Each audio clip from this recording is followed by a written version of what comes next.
Kuya Navarro, bawi na yan si The Kings, parang kinalamay na spaghetti palabok pagkatao ni Norma nung na-media tas nahoyo. Oo naman, oo naman. Ate Iloy, imagine naging kargador pa pala si The Kings, kakaawa. Yun nga po. Oh. Ate Prinsesang Palaboy, walang 2,000 sako ng bigas yung nasa pik. Unang tingin pa lang tubong lugaw, OA sila Norman at Dong dyan. Yun nga. Masama kasi siyang tao kaya lahat ng nadidikit na dadamay. Yun nga, Ate Iloy. Natividad Quintano ng Europe. Hello po. Kuya Navarro, bawing-bawi naman si The Kings kay Norman. Gawa na, okay, at na-donut naman si Kulaong sa Hoyo. Tas na-yurakan pa pagkatao sa media. Parang tinatakpakan na etcha si Norman. Saka ano si Kuya The Kings ngayon napakasikat po. Ang daming show nito. Nung nagkita kami sa Boracay, LGU ang kumukuha sa kanya.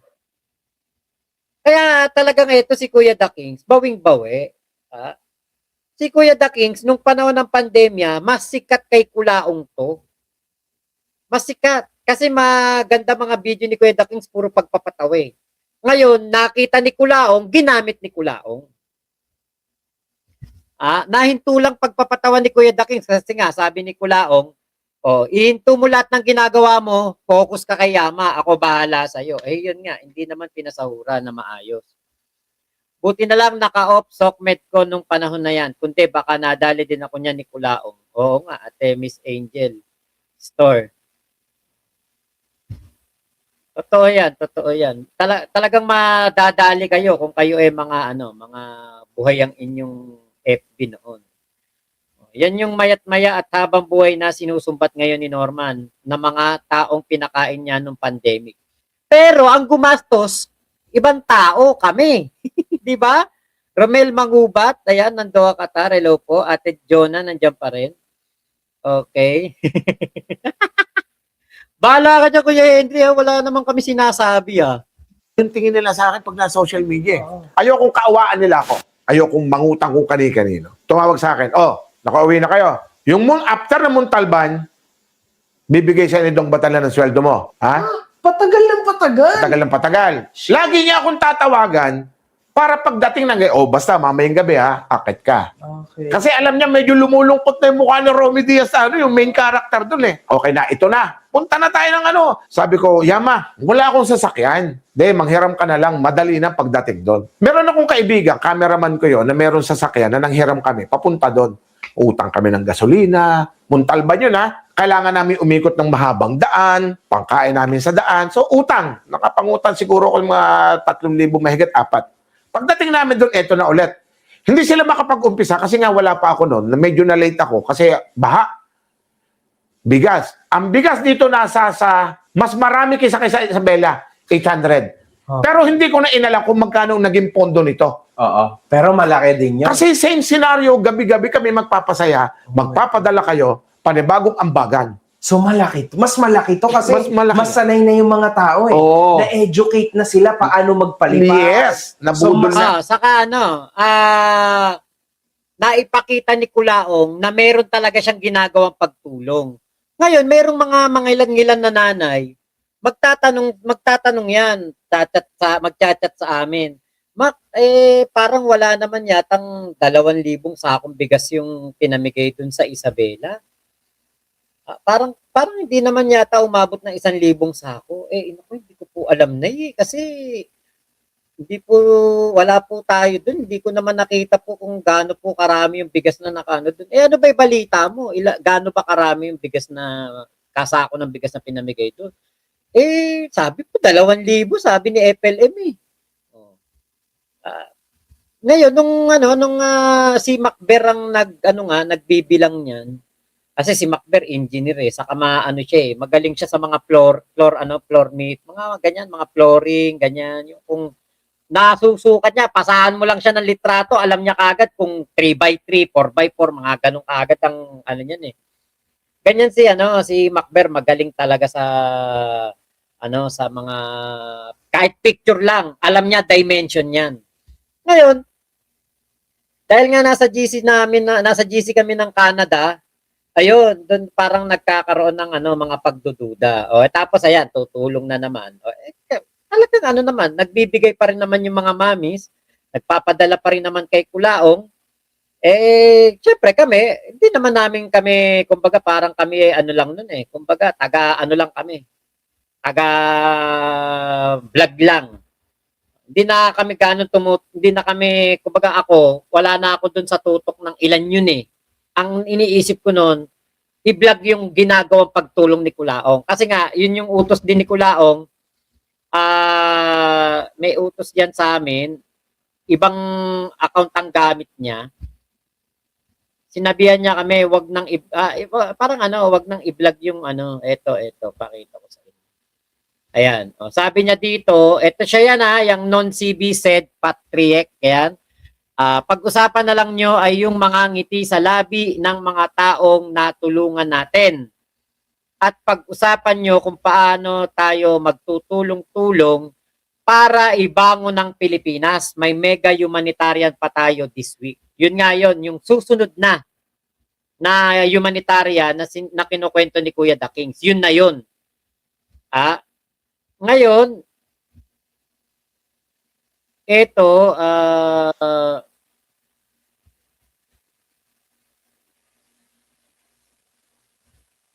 ewan ko lang kung nandito tong ala pala tong video ng nung event. Kala ko may video to nung event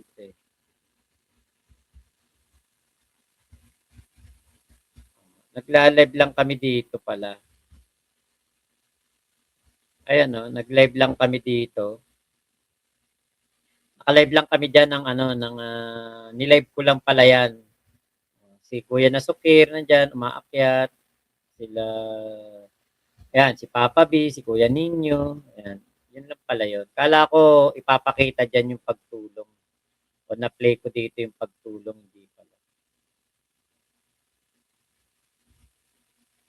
Okay, play pa natin. Mas malaki to. Na-brainwash na niya. Oo. Na tuwing tutulong tayo, magbibigay agad kayo para matuwa ako sa inyo. Sa isa nag-idolize kasi, pag nagbigay ka, napuri ka, masaya ka na Kasi gusto mo rin lang naman tumulong. Pagdating doon, napamigay namin, nagparapol ng pera, 2,500, uwian na. Yama, Nasaan yung sweldo ko. Oo. Wala naubos na daw. Sabi ni Dong Batalan, nagparapol. Sabi naman ni Dong Batalan, hindi mo agad sinabi sa akin okay, kayo ni boss ang magkausap Shit. Paano yung sweldo ko? Itong sasakyan, hiniram lang namin. grabe Gasolina. Si JC De La Cruz, sabi ko, JC, pare, utang muna ako, 3,000. Pangkain man lang sa daan. Pinautang ako ni JC noon. Uwi ulit ako, masama na naman ang loob ko. Medyo nakakaramdam na itong mga followers din. Kasi nagpaparamdam ako na, boss, baka pwede na makasweldo. Medyo naiinis na siya sa akin noon. Sa live. Sa live ko na gusto ko na magsalita sa live kasi Iba na ako okay lang ako mag-live. Pag naka-live ako, ibang karakter si Romy Diaz, masaya yan. Wala kang makikitang problema. Ang nangyayari lang, naputulan ako ng kuryente. Doon ako natuto magbaliktad na kontador para lang may kuryente ako Naputulan ako ng internet, diyan naman ako natuto magpa-load para naman may data. Lahat yun, wala nagbibigay sa akin. Sariling diskarte ko lang. Dumating yung time na yung sasakyan kung nakita nila doon sa vlog, nung nakilala niya ako, binenta ko na yon. Binenta ko ng mga 60,000 yon. May magastos na lang ako. Grabe yun. Yung aking Honda, yung aking sasakyan na kulay pula na big body. So nagkaroon ako ng panggastos ko, pang-supply. Ito na. Tumawag ulit. December 22, meron tayong malaking humanitarian ulit. Gusto ko na sumuko Kaya lang, siyempre, andyan na yung mga followers. Sige, daki mo ka susuko. Ano yan? Bibigay ang sweldo mo niyan. December 22, kung natatandaan nyo, may malaking sunog na naganap sa Alabang. Ang sabi ko, boss, hindi na yata ako makakasama. Wala na akong panggastos. Padalawang birthday ng anak ko yan. Birthday ng anak ko si Angel. December 22. Ang sabi niya, makarating ka lang ng Alabang. Kasi hihintayin ka ng mga tao doon. Kailangan masaya. Ikaw ang kailangan doon. Gumawa ka ng paraan makarating. May mga supporters na nagpahiram sa akin ng sasakyan. Nag-arkila sila ng sasakyan, Grabe, ganun siya kalakas pala talaga, no? Ang pangalan nito nagpahiram sa akin, Alfa Romeo. Arkila ka ng sasakyan. Makarating ka lang doon. Pina-arkila niya ako, binigyan niya ako ng 7,000 pang arkila ng sasakyan. Which is, nung time na yon, may mga wheelchair ako sa bahay na hindi ko na naipamigay kasi nga natigil yung vlog ko. Dadaling ko ng Manila. So, sige, karga na lang natin, sama natin yan. Pagdating namin ng Alabang, ito na, namigay na naman. Ang bigas doon, nasa mga 250 na lang. Mababa, tumaas, tas sobrang baba Oo, na ngayon. sobrang baba. Kasi very ano lang, 1 week lang ang pagitan. Okay. 2 weeks, 10 days. So, hindi na makalikom. Pero marami nagpalipad. Same scenario. Kaya lang, hindi po pwedeng kunin yan. Next month pa. Alam nyo naman, naka-freeze ang bank account ko. Pero pag yan, ay lumabas na at nakalabas ako dito, lahat ng ibinigay nyo, tripling ko. Yan yung banat niya. Ganun ang balad ka. Pero yung totoo, hindi sa kanya nakaano yun, nandun yun sa ibang tao na pasok yung pera. O, sina ano yun? Sina Benok ang kumukuha nun. So, in short, sinasabi niya lang yun, front lang yun. Sinasabi niya lang yun. Yung gastos niya sa kulungan, marami nagpapadala kasi, although walang humanitarian, maraming supporters yan. Bibilib ka talaga. Ultimong panggastos niya, yung pantawag niya sa telepono, sa OFW lahat nang gagaling yun. Grabe. Personal na padala, para sa kanya. Grabe yun. Marami.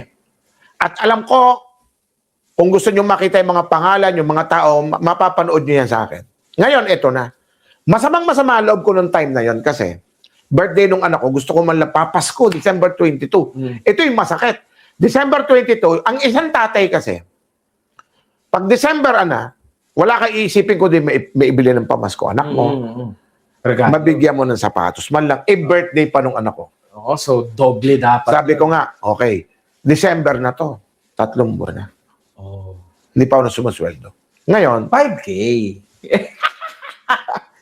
ito matindi. Pagdating namin doon, nagsalita na ako kay Yama. Wala akong kapera-pera. Ngayon, birthday ng anak ko, anong gagawin namin? Tinawagan ko ngayon, nag-text ako. Pero naawa naman si Yama sa'yo. May hint. Wala silang magagawa. Okay. Wala man silang hawak na pera eh. Sa bagay. Hanggang maawa na lang sila. Hindi ko maintindihan ng kausap eh. Ganun. Lumapit ulit ako kay Dong Batalan. Kasi Dong Batalan is one of the most big character dito sa kwento ko. Kasi siya yung connected namin sa sa kulungan. Sabi niya, wala eh. Boss, gawan nyo ng paraan yan. Birthday ng anak ko, Pasko pa. Umiiyak na ako noon Umiiyak ako, hindi ko pinapakita sa asawa ko. Gusto ko nila makita, strong pa rin ako eh. Madalit salita, umuwi kami. Hindi na kami nakakain ng mga bata. Hindi kami nakakain. Hindi ko na nailabas. Walang pamasko. Shit. Ito na. Grabe. Pasakit na to ng pasakit. Ito yung masakit. Shit. Pasko na. Pasko, putol ang kuryente ko. Wala akong internet. Kailangan ko mag-load ng data. Pasko yan. First time sa buong buhay ko na ang bahay namin sarado. Oh my goodness. Nagsara ako Pasko. Ito pa matindi. Susundan pa rin natin. Pero gabi-gabi, umakit ako sa live niyan. Kahit ganyan sitwasyon. Nagpapasaya pa rin ako kasi to give feedback doon sa mga ginawa namin humanitarian. Na, yan, nakita nyo, sa alamang ko na, masaya. Sa ngayon, pagod na ako sa nangyayari sa'yo. Tapos ikaw, hindi ka pa rin pagod. Hindi pa ako sumusuko. Nagkaroon ngayon ng party. Okay, party. Sabihin natin party. Lahat ng active na nanonood ngayong gabi, December 31. Simula alas 12 ng tanghali, naka-live. Shot tayo. Paparty tayo. Malungkot ako nun. Hindi ako maakyat. Ang iniisip ko, pagdating ko mamayang gabi, first time ko, wala akong handa. Ng bagong taon. Bagong taon. Hindi ako makalapit sa mga magulang ko. Kasi noon pa sinasabihan ako, itigil ko na yan kay Norman Mangusin. Mga kapatid ko, ayaw kong sabihin. Mga kaibigan ko, ayaw kong sabihin na lubog ako ngayon, tinapi ako, wala akong kapera-pera. First time ko, basta... kasi naiiyak. First time ko kasi na, alam mo yung bagong taon, nagpuputukan yung palibot mo. Grabe yan. Yung kapitbahay, halika, kain kayo dito sa bahay. Yung mga anak ko, punta kayo doon, kain kayo doon. Kasi hindi ako paganda, hindi ako nakapamili. Yung asawa ko, awang-awa ako doon sa asawa ko. Kasi hindi na lang siya umiimik. Ganun kabait yung asawa ko eh. Bait yung asawa ni Kuya The Kings kasi nagkita na kami ng personal noon. Nung after ng quarantine namin, dumaan kami dun sa pumunta pala kami kila Kuya The Kings dun sa Chaong. Kaya na-meet ko ng personal si Kuya The King saka yung asawa niya. Napakabait no si Mameng, kung tawagin namin Mameng kasi yun ang ganap ni ni Kuya The Kings noon si Mameng. Di na lang siya umimik. Matatapos din yan, sabi ko. Tatapos din yan. Pero tigas ng ulo ko, nanonood lang ako. Hindi ako umakyat. Hinahanap nila ako. Nasaan si The Kings? Kasi pag gusto nilang sumaya, Ikaw Akit yung ka! Ikaw talaga yung main character niya. akit ka! Inuman sila. Sa pinatay ko na, umiyak na lang ako kasi red wine sila. Eto na. Sabi ko, pag bagsak ito ng January 1, January 2, medyo magsasalita na ako. Hindi ko na kaya eh. Kasi naawa na ako sa mga pamilya ko. Nag-live na ulit. Wala namang absent eh. January 1 nga, may reunion kami. Hindi ako pumunta ng reunion namin kasi usually, pag reunion namin, ako nagbibigay. Wala akong may bibigay. So, sinabi ko na lang, may sakit ako. Talagang, sinalang ko ng sarili, may sakit ako doon, makakating sa reunion natin. Alam na mga kamag-anak ko na, yung malungkot sila. Pero wala akong pinagsasabihan. Sa loob lang ng bahay namin.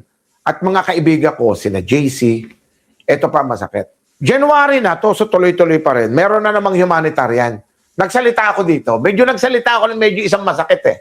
Live, sa personal. Sa live. So live! Sa live. Sabi ko noon, medyo hindi na po ako muna makakasama kasi kailangan ko maghanap na ibang trabaho. Binaba ako ni Yama ngayon. Nakita na sinasabi mo, Yama, sakit naman ang ginagawa niyo sa akin na. Hindi ko na kaya to. Tatawag si boss sa'yo. Tumawag sa akin, walang 2 minuto. O, nagrereklamo ka na raw. Boss, wala na akong pangkain dito. Ikaw naman, napakaano mo naman. Marami naman sa'yo nagbibigay dyan eh. Sabi ko, boss, wala nagbigay sa akin dito kahit 5. Unang-una, hindi ko pwedeng tumanggap. Ikaw ang nagbili niya na walang vlogger na pwedeng tumanggap kahit bigyan kayo. Pinanindigan ko yun. Si JC De La Cruz, merong mamis na tinatawag. Mamis, Edith Gargar, yung isa. Sa 3 yan. Tuwag sa si JC. Pre, huwag ka na raw magsalita ng medyo nakaka-offend. Itong 3 nanay, may ipapadala sa akin. 15,000 to. Pesos. Mag-ambagan sila para bigay sa'yo. Yun na daw muna yung sweldo mo. Siyempre ako, iba pa rin yung ego ko na, teka muna, bit kayo magbibigay sa akin? Ang kinukuha ko dito, sweldo ko. Di ba? Sweldo kong gusto kong kunin eh. Hindi, iba yun. Bonus Iba, yun. bigay na yan eh. Sabi ko nga, papasko, kaya nga inasa ko, baka bigyan mo ako ng bonus. Idol nga kita eh. Marami kang ang pera, sabi mo eh. Pinadala kay JC ngayon. Ang sabi, huwag mo sasabihin kahit kanino na pinadala ka ng 3 nanay na yan. At itong binigay sa akin na 15,000 pesos na ayaw ko sanang tanggapin, kaya lang ipinilit nila at wala na rin ako magawa, ito pala yung magpapahamak sa akin. Tumawag sa akin si Yama, huwag ka na muna daw aakyat. Sabi ko, bakit? Kasi nagseselo sa yung asawa ko, si King. Sabi ko, saan? Kasi tanda mo na nasa Montalban tayo, nagbeso ka sa akin. Sabi ko, lahat naman kayo binebeso ko ah. Hindi, huwag ka na muna daw umakyat. Tinawagan ko ibang vlogger, parang bit ayaw kong pakyatin. Kasi parang medyo nagsasalita ka na daw ng ano. Pabayaan mo na lang. So nanahimik ako. Ito yung masakit. May isa pang mas masakit na mangyayari. Lahat na vlogger, wala akong pwedeng pagsabihan. Pag sinabi ko sa kanila yung problema ko, tungkol dito sa sweldo ko, at sasabihin lang nila, pareho ka na muna umimik. Kasi may GC kami, ikaw ang pinag-uusapan. Wawasakin ka raw. Koy, bakit? Ewan ko, yun ang utos sa taas eh. Sabi ko, bakit? Kasi baka doon magsalita ka na kung ano-ano. Pare naman, sabi ko. Lahat sila sumasweldo, ikaw lang hindi? Hindi naman sila actually sumasweldo eh. Nagbablog din sila ng kanila, kumikita sila. Pag walang live, nasa kanila. So kikita sila. Ang sinusweldohan lang ditong alam ko ako, si Yama, si Nadong. Kasi pinangakuan ka. Ang mga vlogger na nakasuporta, talagang todo suporta. Ngayon, minsan umakit ako sa live, wag nyo naman akong lokohin, harap-harapan tayo dito. Hindi nyo ako pinasusweldo. Medyo nagkaroon ng commotion sa mga followers at saka sa mga vlogger. Ibinaba ulit ako. Yung sumunod na araw, ang laman ng content, ako. Nung live na yun? Oo. Sina Macmac Pablo, sina Papa Trix. Maraming vlogger eh. May 14 vloggers akong babanggitin na Magic 14 vlogger, sila yung Defender. Okay. Ako na ang topic nila na bakit daw ginagawa ko, tinulungan ako nung araw, Hindi lang ako napasweldo. Kung ano-ano na sinasabi ko kay FLM. Ang hirap umatake nun. Doon mas gumuho ang mundo ko nun kasi yung alam kong kakampi ko, hindi sila makapengol, hindi sila makadiskarte. Paano na lang ako ipagtatanggol? Yeah. Paano namin pagtatanggol noon si Kuya The Kings? Pag pinagtanggol mo si Kuya The Kings, kalabang ka na rin. Syempre noon, anong-ano kami kay Kulaong. Hulog na hulog yung loob namin. Kaya hindi namin maipagtanggol noon si Kuya The Kings. Pero alam na namin, meron na kaming naiisip na parang may mali talaga. Kasi nga, hindi binibigay yung sahod ni Kuya The Kings. Eto na. Dinaan ko sa dasal yan. Sabi ko, Lord, sana dumating yung time, itong mga tao, mamulat na rin. At balikan natin yung 15,000 na sabi ko sa ikapapahama ko. Yun ang ginamit nila sa akin. Na ako daw ay nang hut-hut sa mga OFW. Ang masakit nito, yung tatlong mamis na sinasabi, sila mismo yung nagsalita na pinadadalhan namin si The Kings. Iba yung pinadalhan kaysa Kasi ganun ang ano eh. Yung nangyari kay Kuya The Kings, nangyari din sa akin. Yung mga mamis na nagbibigay sa akin, umakyat din sa live ni Yama.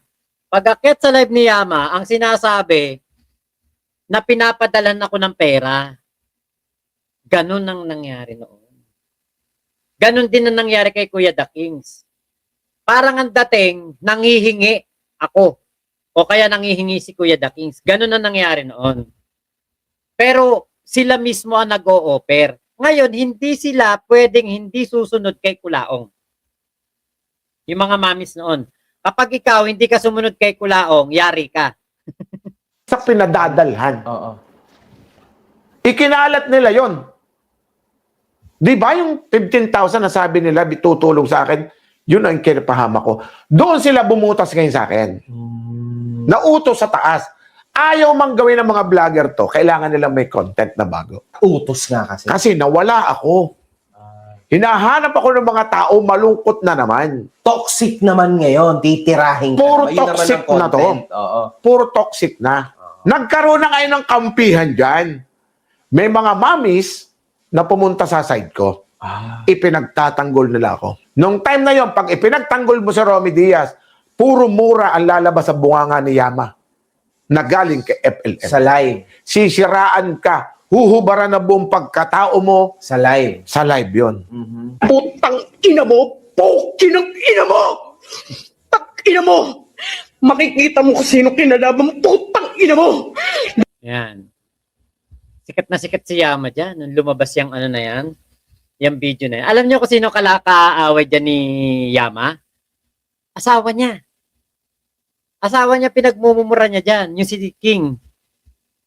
Tapos magugulat kayo. Di ba, kuwari yan, nagmumurang ganyan si Yama. Minumura yung asawa niya. The next day lang, bati na ulit sila. Dahil putang ina mo!